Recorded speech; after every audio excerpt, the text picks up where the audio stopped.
Hi guys, my name's Adele Onyango and welcome to another episode of Legally Clueless. No, seriously, I have no clue what I'm doing, but I'm pretty sure I'm not the only one. 1 week of self-employment done, and guys, it's been absolutely amazing. For those of you who don't know, first and foremost, it means you're skipping episodes in this podcast, which is not wise. But I resigned from traditional media about a week ago. No, seriously, I was on radio in Kenya for 9 years, and last week I just kind of closed that chapter. And I have in this past week experienced such a high level and genuine peace of mind. I haven't experienced that in about 4 years. Yeah. I'm sleeping well. My skin is glowing. But seriously though, I have time to spend with my family, to spend with my sisters and husband, and I have time to go for meetings. This week I'm hosting a MasterCard Foundation event, and we're doing that in collaboration with the government of Kenya. The president of Kenya is going to be there. The president of MasterCard Foundation is going to be there. So it's been pretty hectic, like going for meetings and preparing for that. So I have time to really commit to such things and prepare adequately for them. Oh my God, what I've loved is having time to create. Now, I've always loved creating stuff. It's where I get my high, it's where I get my happiness. But I think for like the 9 years, I didn't have time to do that. And then towards the end, I was resenting radio so much. So I was in this funk. And y'all know, if you're creative, when you're in a funk, it's really hard to step out and create anything. Even if you have all the time, you're just there like, I hate this. So it's been really good to be able to, create again. And just to feel like me again. There have been 2 points where I felt a bit anxious. The first was when I was doing my finances. And I was just like, wow. Every month is not going to be like a given check coming in. Whether I give 100% or 5%, I'm getting this paycheck. So I was just like, wow. But I did this thing that really helps me. And I don't know, it could work for you. I catch negative thoughts. So when I have a negative thought, I catch it really quick before it gives birth to 10,000 other really dark, really negative thoughts. Yeah. So I quickly caught that thought and started thinking, it's going to be an opportunity for you to, save and to really scale down and to learn the skill, which is really good for life. Of course, I've been saving before, but now gonna have to do it on steroids, right? And then the second time I got a bit anxious was on Friday, but this was kind of good because I was doing a launch of my new podcast, guys. So I have a new podcast that is launching on the 25th of June. It's called Perspective. So purse, like where you put your money, perspective. It's a play on the word. And it's a podcast that's going to be talking on gender equality, everything around it, especially for the African context. Now, what's great about this podcast is that it's a live recorded podcast, meaning you can be there. So it's going to be on the 25th of June at 6 p.m. at K1 Clubhouse in Nairobi. You are invited. Entrance is absolutely free. Come through.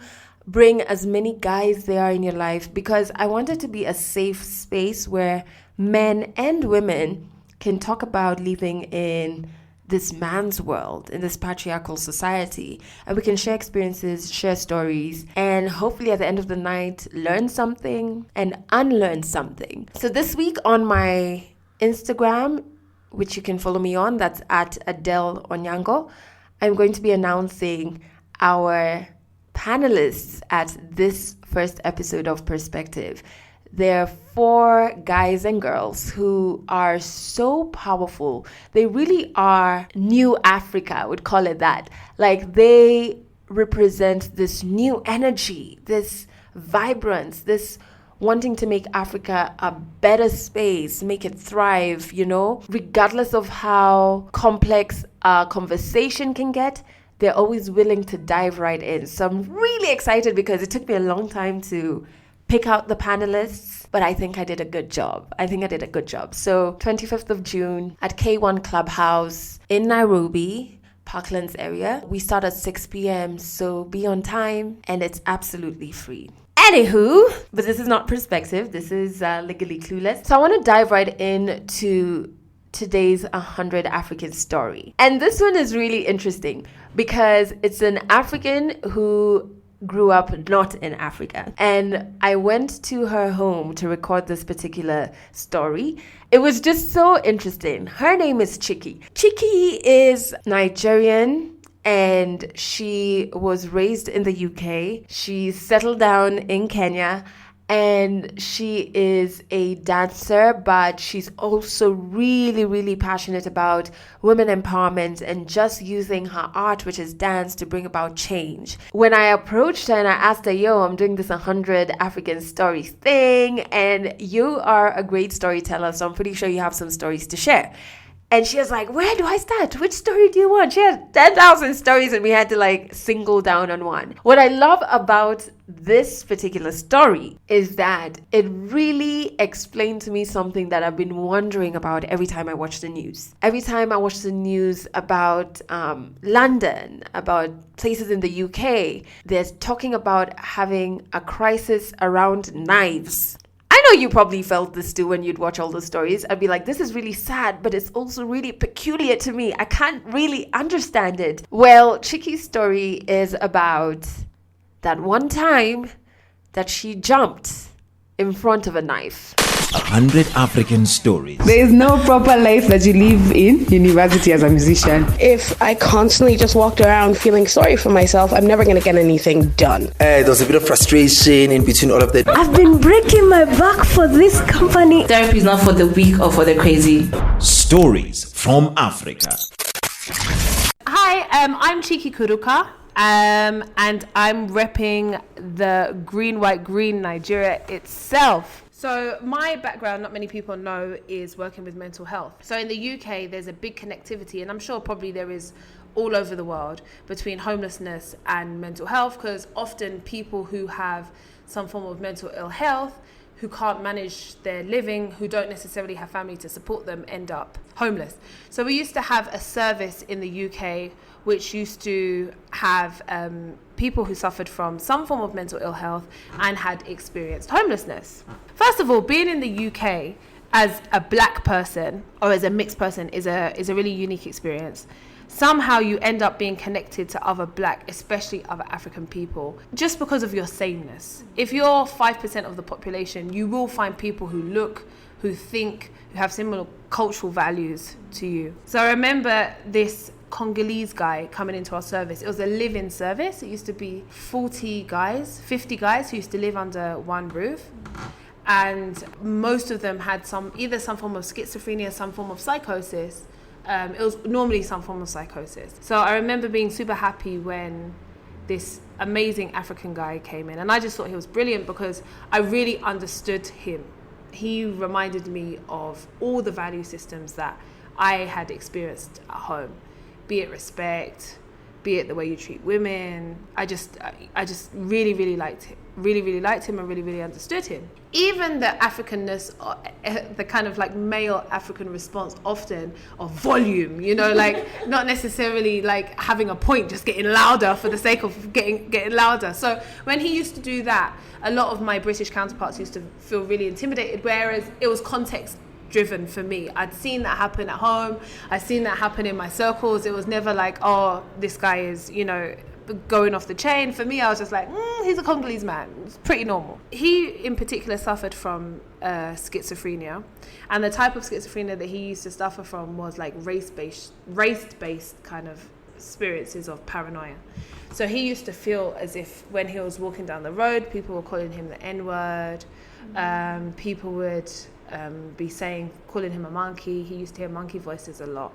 And actually it's a really common paranoia connected with schizophrenia and race that you get when you're in a minority in a country. The way in which the service was set out is anytime guys were in a group together, you'd have to have one of us there, a member of staff there, because violence was common. Someone might get some form of attack and you'd have to be there in order to monitor it. We had people who had suicidal thoughts and tendencies, so that might happen. So you'd always have to have someone there who had like a direct link to the police and a direct link. So we'd walk around with a walkie-talkie and we'd have a direct link. So he was having a moment of race-based paranoia whilst we were sitting down and eating together. And directly opposite him was someone, is an Italian ex-mafia member. So he was he also had suffered from some form of like trauma as a result of being in the mafia, had left and had become homeless. So they were looking at one another, and there is something that you can see when someone is going through some form of hallucination. You can normally see, especially if you know the client really well, you can normally see it in the way they move their eyes. You can see that they're responding to something that I can't see, or they're hearing something that I can't hear. So I could see already that he was having some form of experience that I wasn't privy to. It was just unfortunate that he was sitting opposite this ex-mafia member. So he started becoming a bit aggressive. He was saying, what are you looking at? Who are you? Blah, blah, blah. And this ex-mafia member, he wasn't really the type of person to back down from a fight. As aggressions go, next thing you know, this guy, the Congolese guy, is standing up with a knife about to charge at this mafia member.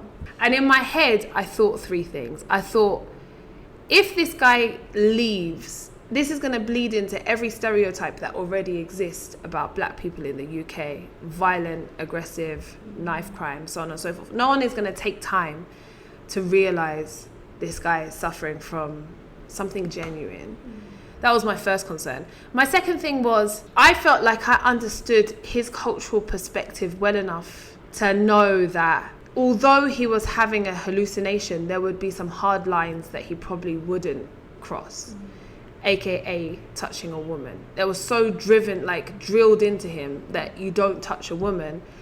I was fairly certain, although, just let me put a kind of like a side note, because this was very stupid of me. I wouldn't advise anyone else to do this, because anyone who has some form of hallucination can act greatly different from how you know them to act. People who you love can do things that you never thought they would do, and it's really not their fault. But in my naive 22-year-old state of mind, I felt like I knew him well enough that he would not ever lay a hand on a woman. And the third thing that I thought was, this mafia guy was, okay, so this Congolese guy was tiny. He was stocky, but he was tiny. The mafia guy was 6 foot something and massive. And then I just thought, God bless this guy, because even with a knife, he's going to lose this fight. It doesn't matter, unless he's crawling under legs and tables. So me being the kind of character that I am, I decided to jump in between the knife and the two men. Thank Jesus, my assessment was right, and I could just see something change. I think he was still hearing the voices. It wasn't like this amazing, miraculous moment where he wasn't hearing voices anymore.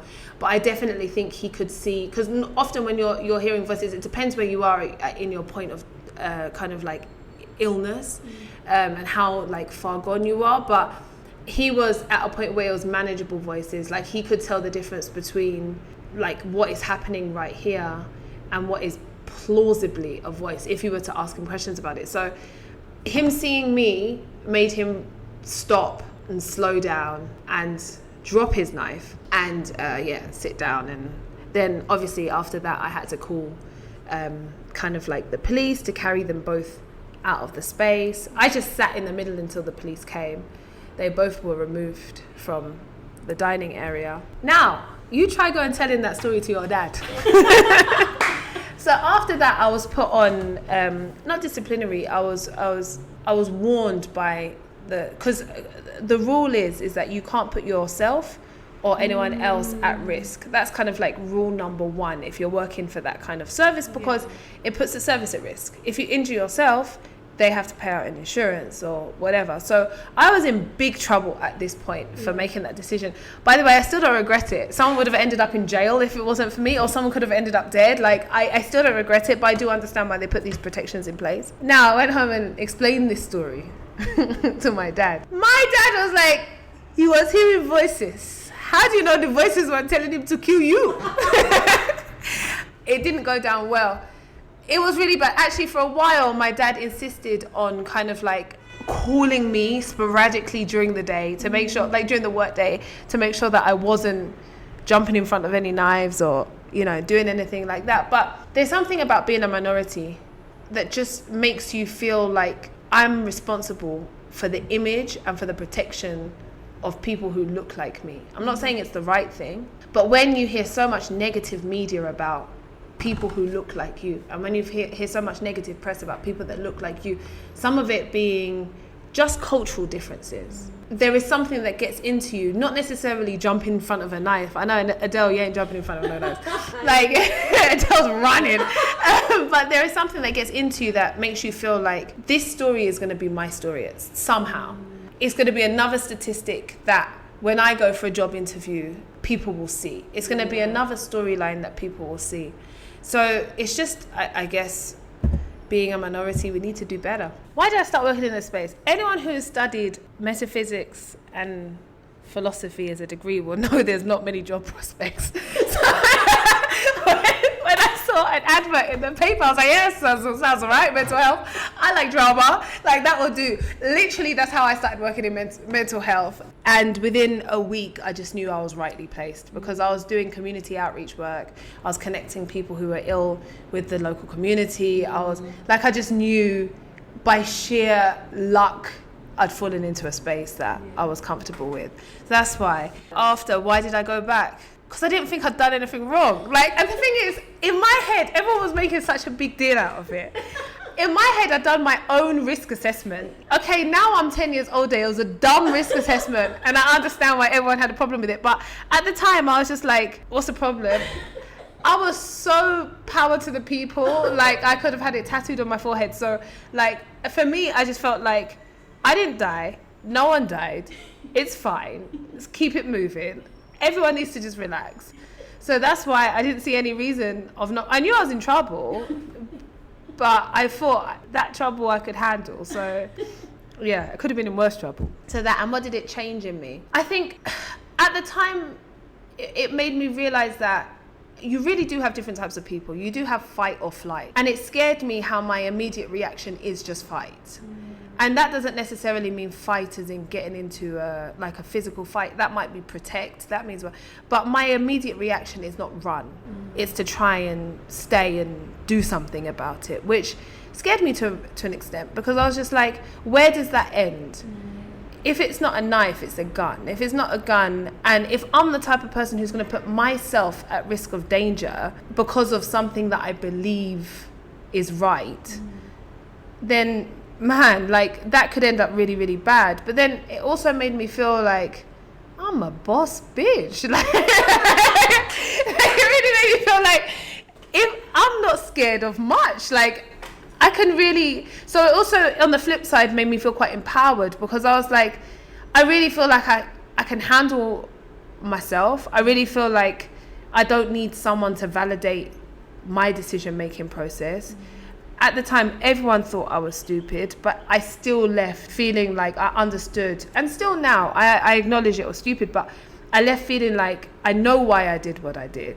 And I'm still the type of person that if someone were to attack my friend, I will jump in the middle and I will feel nothing. Like, it's fine. I think on a broader scale, I learned that being a minority is tough if you're not in the power position. So if you're a black person, you're in the minority in the UK, in America, where you don't have the economic resources in the main, where you don't, and I come from a middle class family, and still the message trickles down because people don't know what family you come from. People just see what you look like and make judgments and assessments made on that. So it really made me feel like, first of all, who am I trying to connect myself with? People that I don't necessarily know, people that I don't necessarily agree with, people might have really messy value systems that I don't connect to, but just in virtue of the fact that I'm a minority and you're a minority, we're somehow connected. And I'm not sure how good or powerful or helpful that is. I would rather be connected to people who share what's important to me, whatever you look like. If you're into music, if you're into justice, if you're into mental health, I'd much rather that be my clique than we happen to look the same way. Therefore, we will ride for each other. And it's a natural thing that's going to happen if you're all treated poorly as a minority. But we need to fight against that grouping that might not be the most natural way of kind of grouping people together. This is going to sound really skewed. Please bear in mind, I worked for mental health. Please bear in mind, I'm a little bit ratchet. Please bear in mind, there's many. I'm from London. You know, we don't have gun issues in London, but knife crime is a thing it's really big.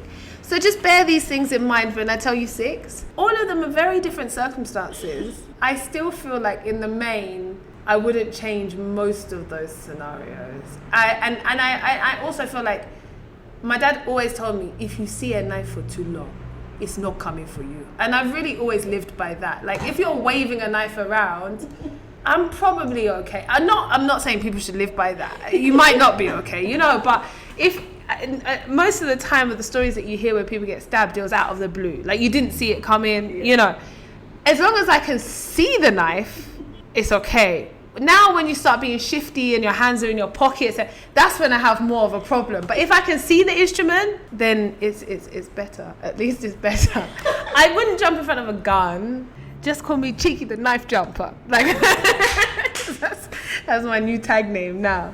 Yeah, no, I've jumped in front of a fair few knives. But they've all been, it sounds worse than, if you hear in the individual stories, which you don't have time to, they're not that bad. They're really not that bad. One is when a guy tried to chat me up.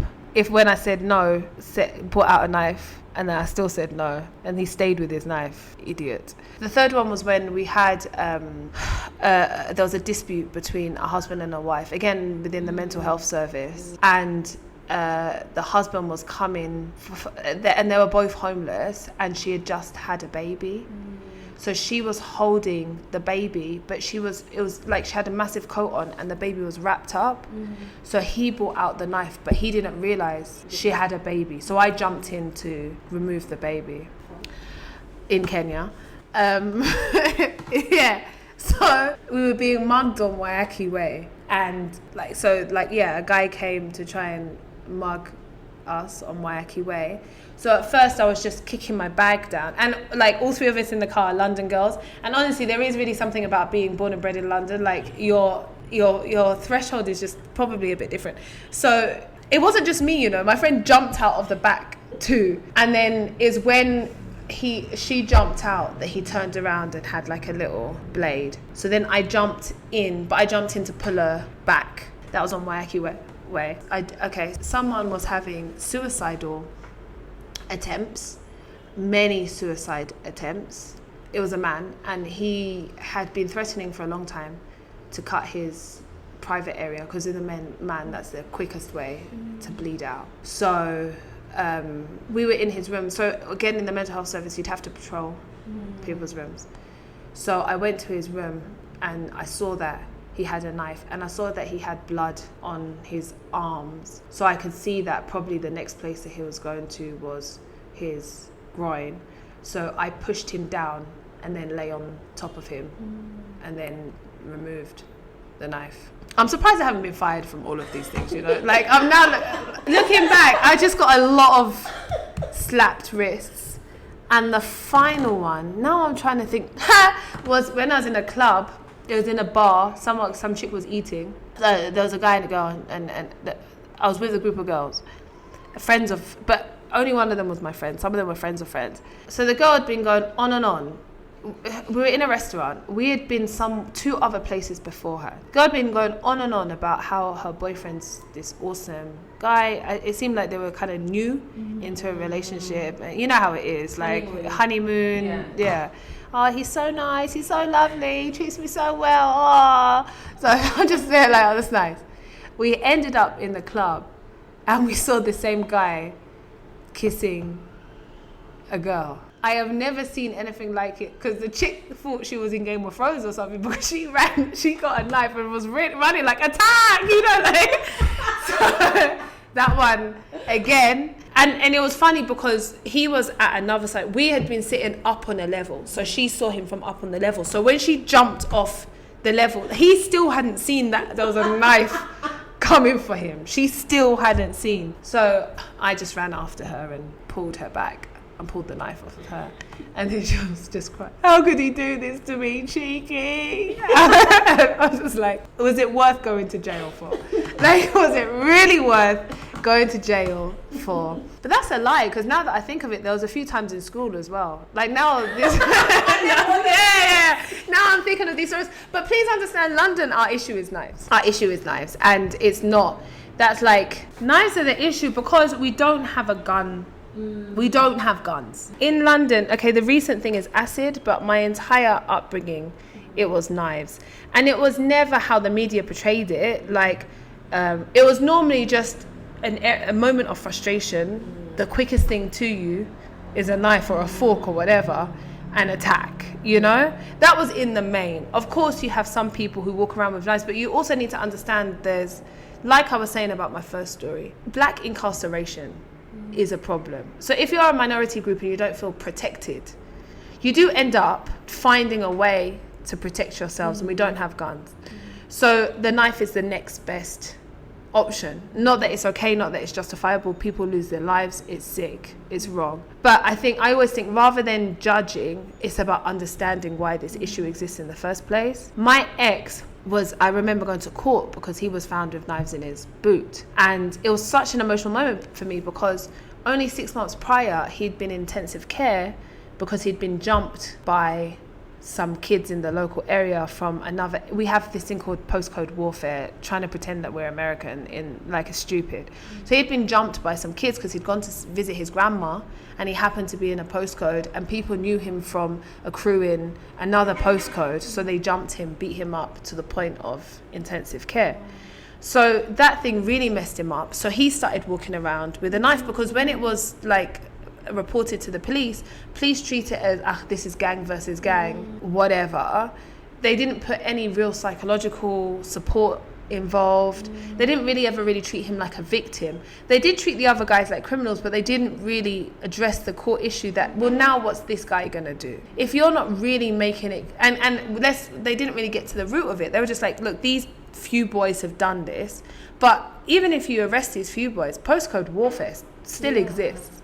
So in the main, when people were carrying around knives, it was just a lack of understanding of what is really happening in the streets, a lack of understanding of how certain races feel victimized or vilified or anything like that, and then picking a stupid, pathetic way to try and protect themselves. Catch our next African stories in the next episode. Man, Chiki is quite the storyteller. She's jumped in front of not one, not two, but 6 knives. And those are only the ones that she can remember. What I love about the 100 African Stories feature is that I get invited by these amazing people into their homes, right? Into their safe spaces, and they get to share their stories with you and I. So the sound might not sound as crisp as it does when I'm in the studio, but you get the feeling that you're in somebody's safe space, and that's really powerful. So I'm also working on trying to figure out how you can get to share your African story on this feature. So give me some time. I'm trying to crack that all by myself. Once I do, I'm going to give you details about that. But of course, next week, there'll be another dope 100 African story. And that's it for this episode of Legally Clueless. You can share this podcast with your friends. You can keep it for yourself. I'm not judging. Just make sure you're here next week for the next episode.